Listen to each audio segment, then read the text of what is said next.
Jadi teman-teman, kita sebagai makhluk hidup yaitu manusia tentunya membutuhkan berbagai zat gizi yang berfungsi untuk menjalankan fungsi tubuh yang vital seperti menghasilkan energi, memelihara dan membangun jaringan, serta mengatur proses biologis. Nah, untuk memenuhi atau mencukupi kebutuhan zat gizi tersebut, maka dibutuhkan nutrisi yang salah satunya itu berasal dari makanan. Lalu, zat gizi apa sih yang terkandung dalam makanan tersebut? Jadi, zat gizi itu dalam makanan terbagi menjadi dua, yaitu makronutrien dan mikronutrien. Apa sih makronutrien dan mikronutrien itu? Jadi, makronutrien itu dibutuhkan dalam jumlah yang besar untuk menyuplai energi dan menunjang aktivitas tubuh yang meliputi karbohidrat, terus protein, dan lemak.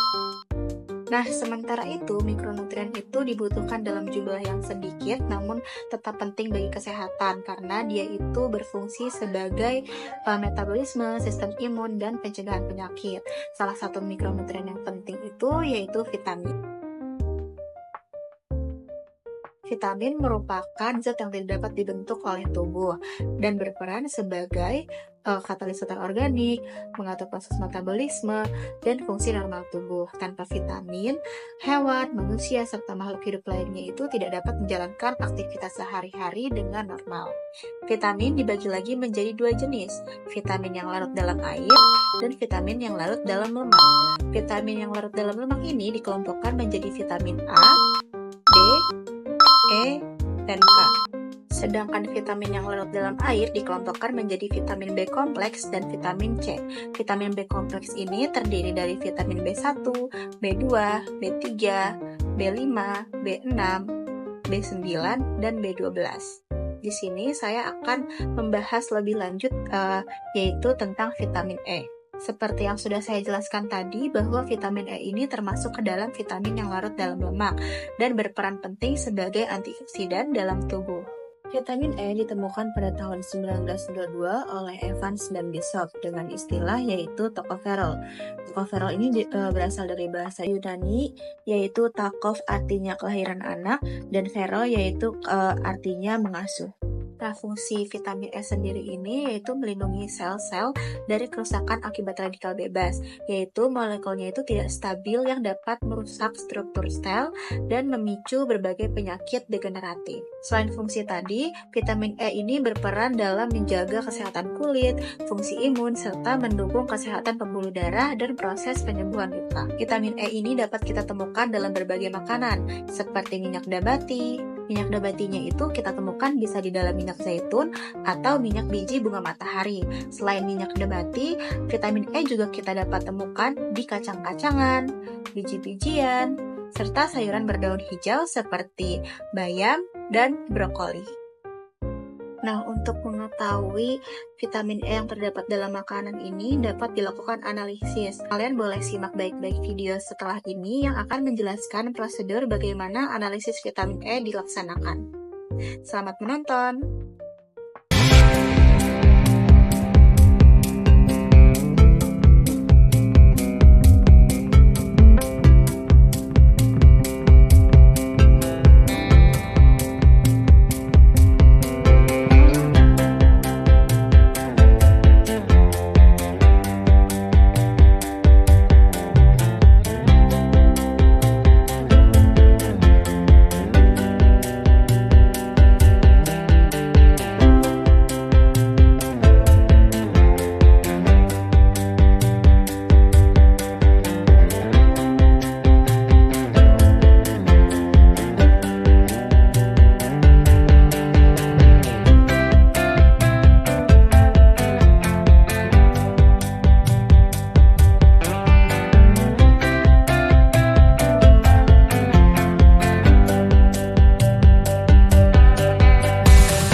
teman-teman, pada video tersebut kan dilakukan analisis vitamin E menggunakan metode spektrofotometri UV-Vis.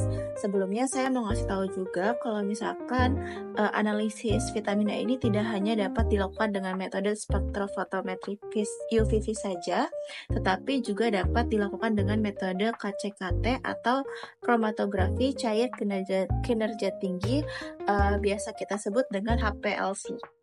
Berikut akan saya tampilkan video analisis vitamin E menggunakan metode KCKT. Silahkan disimak videonya teman-teman.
Oke teman-teman, jadi dapat disimpulkan bahwa vitamin ini merupakan mikronutrien yang dibutuhkan oleh tubuh untuk menjalankan berbagai fungsi metabolik, salah satunya adalah vitamin E.